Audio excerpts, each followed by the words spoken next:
네, 뉴스 첫머리에서 전해드렸듯이 주말에도 신규 확진자가 10만 명을 넘어서면서 사흘째 10만 명대를 기록했습니다. 위중증 환자도 계속 늘면서 의료 체계의 부담이 커지고 있는 상황입니다. 코로나19 상황, 김경우 서울 백병원 가정의학과 교수와 함께 진단해 보겠습니다. 교수님 네, 어서 오십시오. 안녕하세요. 네. 주말인데도 사흘 연속 10만 명대입니다. 지금 확진자 오미크론 변이가 우세종이 된 만큼 지금과 같은 어느 정도 폭증세라고 할까요? 예상이 됐던 거일 수 있는데 현재 상황을 교수님은 어떻게 보십니까? 네, 그래서 해외의 사례도 그렇고 네. 우리나라의 최근 급증세를 봐서 그렇고 예상이 됐었는데 또 네. 실제 확진자 수를 보시니까 또 조금 일부 또 불안하신 분도 계실 수가 있겠는데요. 그렇죠. 네. 네, 최근 들어서 이제 우리가 PCR 검사를 이제 60세 이상이라든가 자가 항원 검사 양성이신 분들만 대상으로 네. 주로 검사를 하고 있기 때문에 실제 감염자보다 좀 적게 측정되는 것임에도 불구하고 굉장히 네. 많은 확진자가 나오고 있다고 봐야 될 것 같고요. 네. 60세 이상 확진자분들만 이렇게 좀 추려서 봤을 때 중간에 한번 두세 배까지 증가했다가 네. 지금 이번 주와 지지난주를 비교하게 되면 약 한 1.78배 정도 좀 증가하는 양상으로 보이고 있고 네. 전체적인 신규 확진자 규모 자체도 한 1.7배 정도로 증가한 것으로 보이는데 네. 이것은 우리가 물론 이제 숨은 감염자도 얼마든지 네. 있다는 걸 좀 감안해봐야 될 것 같고 네. 그럼 실제 어느 만큼 어느 속도로 감염이 되는가를 알아보려면은 네. 우리가 뭐 항체 검사 같은 것들을 해서 항체 네. 보유율이 얼만큼 변화하는가를 파악하는 방법도 있겠지만 분석하는 데는 지금 확산 속도가 너무 빠르기 때문에 어느 정도 유행이 지난 다음에 좀 알 수 있는 방법일 것 같고요. 네. 지금 일단 정점을 예측하기는 좀 사실은 쉽지 않은 상황이라고 할 수 있겠습니다. 네. 숨은 감염자를 감안하면 확진자 수는 지금 이거보다 더 많을 가능성이 높다는 우려 섞인 얘기를 해주셨습니다. 지금 매주 확진자 수가 2배 정도 증가하는 이른바 더블링 현상이 이어지고 있거든요. 조금 전에도 말씀을 해주셨습니다만 정점이 과연 언제 어느 정도의 규모로 나타날 것이냐 뭐 다양한 전망이 지금 나오고 있는 상황입니다. 교수님은 좀 어느 정도 시점에 정점이 될 것으로 조심스럽게 전망을 하실 수 있을까요? 네, 우리가 이제 코로나19 감염병을 이렇게 겪으면서 감염 재생산 지수가 이제 1 이하로 떨어지는 시점이 아무래도 이제 감소세로 들어서는 시점이라고 봐야 될 것 같고요. 네. 지난주 감염 재생산 지수가 1.60으로 발표가 됐었는데 이번 주 감염 재생산 지수가 아마 다음 주 월요일 날 발표될 것 같은데 네.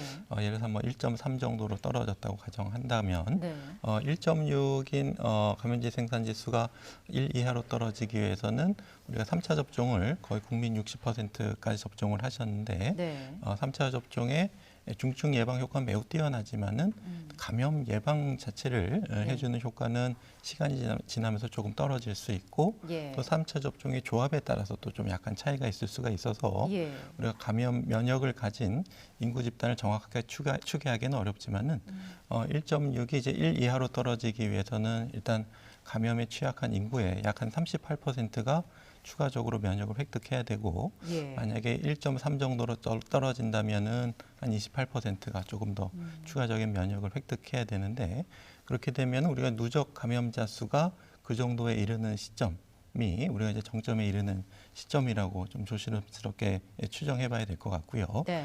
만약에 이제 1.6인 상태에서 정점을 그리고 이제 떨어지는 것과 1.3일 때 정점을 그리고 떨어지는 것과의 어떤 유행 양상의 차이는 정점의 어떤 피크 확진자 수 자체도 네. 많이 차이가 나지만은 하지만 이 기간 자체는 그렇게 차이가 많이 나지 않기 때문에 예. 최대한 유행을 좀 천천히 이뤄가면서 피크를 좀 최소화하면서 나가는 전략들이 중요할 것 같고 네. 주로 이제 뭐 병상 부족이라든지 이런 의료 대응 체계 혼란은 확진자 수의 피크에 이제 비례하기 때문에 예. 우리가 정점을 최대한 높이를 낮추는 전략들 특히 고위험군 어르신들이라든지 네. 예방접종 미접종자들이 감염되지 않도록 최대한 주의하고 접종을 빨리 같은 대상이 되시는 분들께는 뭐 1차든 3차든 4차든 빨리 접종을 하는 전략이 매우 좀 중요할 것 같습니다. 그렇군요. 일단 정부에서는 2월 말, 3월 초가 정점이 될 것으로 전망을 하면서도 또 변수가 많다 이런 입장을 내놓고 있습니다. 어제부터 소폭 완화된 이 거리두기 조치도 하나의 변수로 작용할 수 있을 거다라는 전문가들의 우려가 있는 게 사실이거든요. 네, 그렇습니다. 이제 뭐 영업시간 1시간 연장한다고 해서 이제 네. 어느 정도 더 늘어날까, 뭐 좀 어느 정도 늘어나겠지만, 네. 하지만 이제 많은 분들이 우려하시던 부분 중에 하나는 그 자체보다 이제 거리두기 완화 시그널을 준다는 것을 더 우려를 하셨는데, 예. 이제 국민들께서 이제 어떤 거리두기 조치 자체에 대한 시그널을 받으시는 것도 있지만, 우선 이 확진자 규모 자체가 네. 국민들께 큰 어떤 경고 신호를 주기 때문에 거리두기 특히 이제 영업 시간이 1시간 연장된다고 해서 좀 거리두기가 갑자기 그렇게 많이 완화될 것 같지는 않고 특히 이제 우리가 사회적으로 필수적인 시설에 근무하시는 분들은 굉장히 감염에 주의하고 있고 또 거기서 결근율이 높아지면 사회 기능이 굉장히 큰 타격을 입지만 네. 필수적인 시설이 아니라고 하더라도 일반 직장이나 기업에서도 네. 대규모 결근이 생길까 봐 굉장히 노심초사하고 있는 상황이고 예. 직원분들께 이런 방역 주치 안전 상황을 계속 당부하고 있는 상황이기 때문에 네. 그렇게 뭐 거리두기 완화로 인해서 큰 문제가 될 것 같지는 않고 예. 다만 이제 좀 젊은 층들 좀 부담이 동거 가족 중에 위험한 분이 없고 또 뭐 이런 부담이 없는 분들은 또 이미 또 접종을 한 상태에서 또 돌파 감염이 생기면은 네. 좀 우리 하이브리드 면역이 어느 정도 생기면 네. 그런 분들 중심으로 이렇게 어느 정도 사적 모임이나 영업시간 제한에 대한 해제로 해서 네. 어떤 그런 그런 사적 모임이 되는 것은 큰 지장은 없을 것으로 개인적으로는 보고 있습니다. 네. 지금 이번 주부터 이제 폭증세가 더 가팔라질 것이라는 전망이 계속 나오고 있는데요. 이른바 주말 효과가 사라지는 수요일부터 확진자 규모가 굉장히 중요해 보이는데 아마 가장 우려스러운 점이 이걸 것 같아요. 위중증 환자와 사망자도 증가세로 지금 바뀌고 있다는 거죠. 그간 전체 확진 규모가 증가하면 아마 2, 3주 정도 시차를 두고 나서 이 위중증 환자와 사망자 수가 증가하는 그런 양상을 보였는데요. 그렇다면 위중증 환자 역시 이번 주부터는 좀 급격한 증가세를 보일 수도 있을 것 같습니다. 네, 그렇습니다. 우선 사망자 같은 경우에도 이번 한 주간 총 사망하신 분이 300분 이상 좀 증가했고요. 예. 지난주 187명에서 한 1.7배 정도 증가했는데 대부분 60대 이상이시긴 하지만 50대 13분, 40대 4분, 30대 2분 이렇게 젊은 층에서도 네. 일부 사망자가 계셨고요.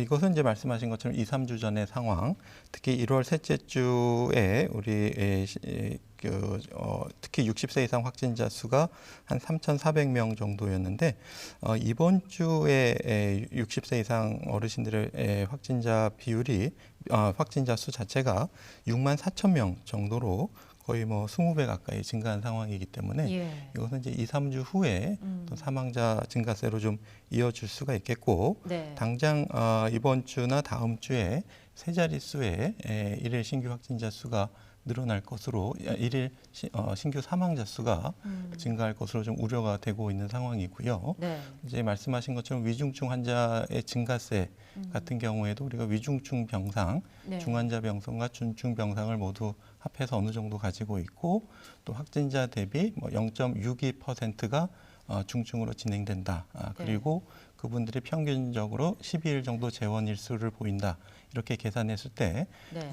처음에 이제 분석한 우리 당국에서 확진자 수 같은 경우에는 7만 2천 명 정도가 우리가 감당할 수 있는 중환자 수다 이렇게 산출을 해놓은 게 있는데요. 네.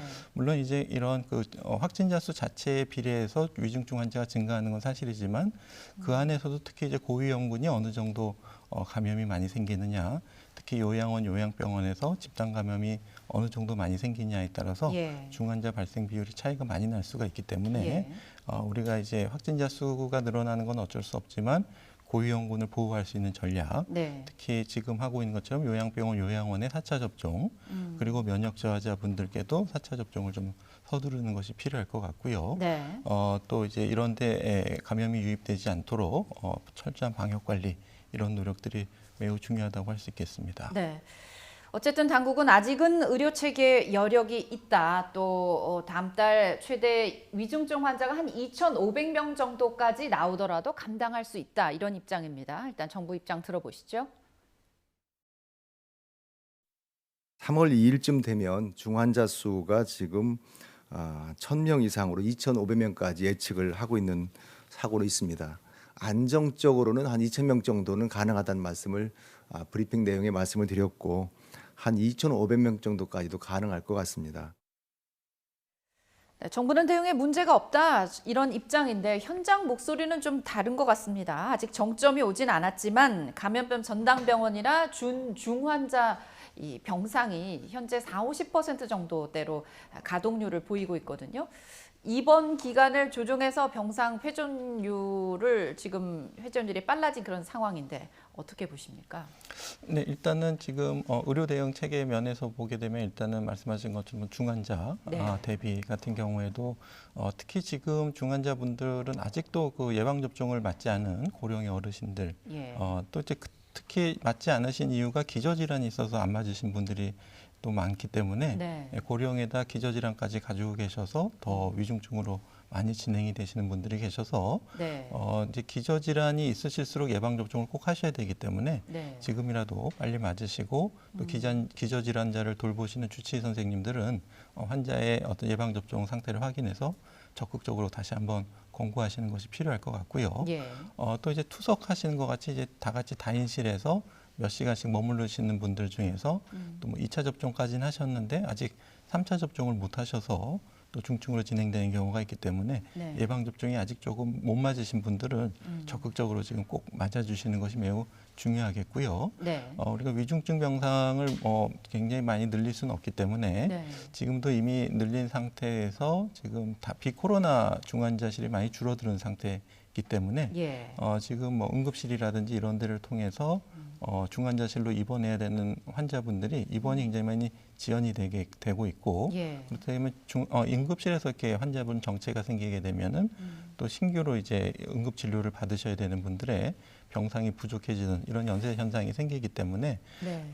일단은 지금 일단 위중증 병상을 최대한 확보하더라도 또 상황에 따라서는 좀 비어 있는 위중증 병상은 네. 또 이제 비코로나 환자도 좀 활용하게 해서 응급실의 정체를 좀 풀고 또 지금 또 열나거나 호흡기 증상이 있고 코로나19가 의심되시는 응급 환자도 있지만 응급하지 않은데도 이제 응급실을 찾는 분들이 계셔서 응급하지 않는 호흡기 발열 환자분들이 야간이나 주말에도 별도로 진료 볼 수 있는 간단 몇 가지 검사와 PCR 검사 그리고 약 처방 이 정도만 해드리면 되기 때문에 네. 그런 비응급 환자를 볼 수 있는 따로 의료 대응 체계를 좀 마련하는 것들이 좀 굉장히 중요할 것 같습니다. 네. 이 미국에서 보면 지금 오미크론 대유행 정점을 어느 정도 지난 것으로 그렇게 파악이 되고 있는데 오미크론 변이로 인한 사망자가 이 델타 변이에 따른 사망자를 추월한 것으로 지금 나타나고 있습니다. 오미크론 치명률이 델타보다는 낮다고 해도 절대 안심할 수 없는 그런 상황인 것 같은데 우리나라 경우 어떤 대책이 좀 필요할까요? 네, 그렇습니다. 지금 일단은 말씀하신 것처럼 델타가 여전히 좀 위중증이 조금 좀 높기 때문에 대부분 지금 오미크론이 거의 뭐 98%이지만 여전히 델타 감염자가 1,000명에서 한 2,000명 정도 나올 것으로 추정되고 있기 때문에 입원이 필요하거나 이제 좀 상태가 안 좋으신 분들은 별도로 이제 변이 PCR 검사를 해서 이분이 델타인지 오미크론인지 좀 봐야 될 것 같고요. 필요하면은 이제 오미크론 확진자, 델타 확진자들 좀 구별해서 입원시키는 것도 좀 필요하지 않을까 생각이 되고, 그다음에 이제 소아 같은 경우에도 뭐 암이라든지 당뇨라든지 내분비 질환이라든지 신경계 질환이라든지 해서 감염이 되면 입원이나 중으로 진행될 가능성이 높은 소아들이 있기 때문에 지금 5에서 11세는 아직 예방 접종이 허용이 되고 있지 않는데 우리가 소아용 화이자 백신을 아직 확보를 못했다고 하더라도 이런 소아 취약군들에 대해서는 성인용 백신을 이제 3분의 1을 놔주는 것을 좀 네. 임시적으로라도 허용해서 이제 소아 취약군들을 네. 예방 접종을 하는 것을 좀 임시적으로 허용해주는 대책도 좀 필요하지 않을까 이렇게 좀 개인적으로는 생각을 하고요. 예. 또 지금 이제 요양원, 요양병원 말씀을 계속 드렸는데 여기서 집단 감염이 생기지 않을 수 있는 네. 모든 방법들을 좀 동원해서 최대한 집단 감염이 일어나지 않도록 하는 노력들이 매우 중요할 것 같습니다. 네, 오미크론 유행이 커지면서 이제 소아 청소년 확진자가 늘고 있는 이 부분에 대한 대책도 필요하다는 얘기를 해주셨습니다. 문제는 지금 병상뿐만 아니라 확진자가 급증하면서 재택 치료 환자도 함께 늘고 있다는 것이죠. 재택 치료라고 하지만 사실상 그 대다수 환자들이 집에서 그냥 스스로 자신의 건강 상태를 돌보고 살펴봐야 되는 그런 상황이라서 불안감이 적지 않은 그런 상황입니다. 재택 치료 중에 갑자기 상황이 악화되지 않도록 어떤 좀 대책이 필요할 것 같아요. 네, 그렇습니다. 지금 뭐 물론 방역 당국에서는 재택 치료 안내서를 네. 이미 잘 제작해 놨는데 많이 보급된 것 같지 않아서 예. 좀 일부 찾아보셔야 되지만 조금 더 많이 확대할 수 있도록 예. 하는 홍보 노력들이 좀 필요하실 것 같고요. 네. 또 이제 재택 치료 어떤 응급 질환이라든지 아니면 건강 상태에 대해서 상담이 필요할 때 네. 또 많은 어려움을 겪으실 수가 있는데 네. 이럴 때 우리가 흔히 이제 뭐 아는 의사한테 물어본다는 식으로 만약 평소에 다니고 있던 단골 의사 또 단골 환자가 있다면은 서로 좀 신뢰하고 또 서로 또 책임성이 있기 때문에 적극적으로 잘 봐드릴 수가 있어서 네. 좀 이제 환자 의사 간에 좀 단골 의사, 단골 환자 이런 제도를 주치의 제도를 좀 더 튼튼히 만드는 것이 필요할 것 같고 네. 또 의사협회에서도 내 환자 또 내 지역의 환자는 우리가 지키겠다는 어떤 그런 말씀들을 많이 하고 계시기 때문에 예. 그것을 제도적으로 좀 지원해 주는 것이 좀 필요할 것 같고 네. 그럼 이제 전화 상담에서 뭐 포원을 한다든지 이런 사례도 많이 줄어들 것으로 예상이 되고요.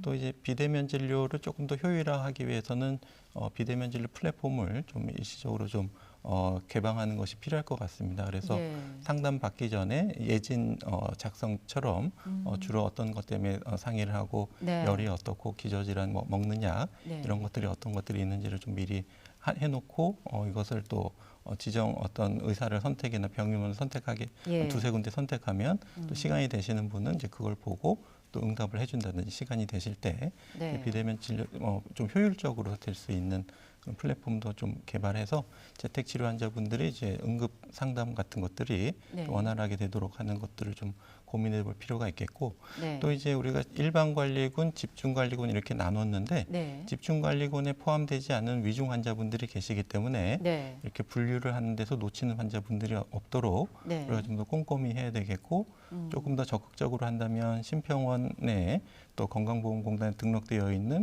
취약 질환을 가지고 계신 분들이 확진되지 않는지 거꾸로 모니터링을 해서 네. 이분들이 확진되면 선제적으로 먼저 연락하고 적극적으로 먹는 치료제를 쓴다든지 네. 하는 노력들이 필요할 것 같고요. 네. 또 지금 일부 취약군들이 이제 확진되셨는데도 보건소에서만 2, 3일 있다가 연락을 받으시는 경우가 있는데 네. 이런 분들은 이제 먹는 치료제의 투약 시기가 늦어지기 때문에 네. 문제가 될 수가 있어서 집중관리군께 보다 좀 신속하게 접근하고 또 놓치는 분들이 방치되지 않도록 네. 우리가 집중관리군에 대해서 보다 좀 폭넓게 집중적으로 관리하는 것이 필요할 것 같습니다. 네, 마지막으로 많은 전문가들이 지금 이 오미크론 대유행 상황에서 가장 효과적으로 대응할 수 있는 수단 역시 백신 접종이라고 꼽고 있습니다. 내일부터 노바백스 백신 사전 예약이 이제 시작이 되는데요. 일단 노바백스 백신 안전성에 대한 상당한 평가를 받고 있는데 이게 아직까지 접종을 받지 않은 분들에게 좀 호응이 될 수 있을까요? 좋은 반응을 얻을 수 있을까요? 네, 그렇습니다. 일단 3상 임상 시험, 그래서 미국 네. 뭐 3만 명, 영국 15,000명을 대상으로 해서 효과성과 안전성이 충분히 이제 입증이 됐고요. 예. 기존의 이제 mRNA 백신도 충분히 효과적이고 안전한데 네. 너무 새로 나온 기술이기 때문에 좀 뭐 믿지 못하겠다, 뭐 그런 네. 불안감을 가지셨던 분들 같은 경우에는 네. 지금 합성 항원 방식의 어떤 새로운 기존에 쓰던 백신 방법에 대해서는 조금 더 네. 불신감을 낮추고 적극적으로 접종을 하실 것 같고 실제로도 이제 최근 들어서 거의 뭐 1차 누적 접종자가 뭐 2만 5천 명에 이를 정도로 많이 맞고들 계시기 때문에 네. 적극적으로 그동안 좀 불안해서 못 맞으셨던 분들은 적극적으로 예방 접종을 하시는 것이 매우 좀 도움이 되실 것 같습니다. 네. 백신을 맞는다고 해서 오미크론에 감염되지 않는 것은 아니지만 설사 감염이 된다 해도 중증으로 갈 수 있는 것을 예방하는 효과는 분명히 있다고 전문가들이 지금 그런 분석을 내놓고 있습니다. 저희 이럴 때일수록 개인 위생 관리 좀 더 철저히 하고요. 또 백신 아직 맞지 않은 분들 계시면 적극적으로 접종에 참여해 주시면 좋겠습니다. 네, 지금까지 김경우 서울백병원 가정의학과 교수와 함께 코로나19 상황 진단해 봤습니다. 고맙습니다. 네, 감사합니다.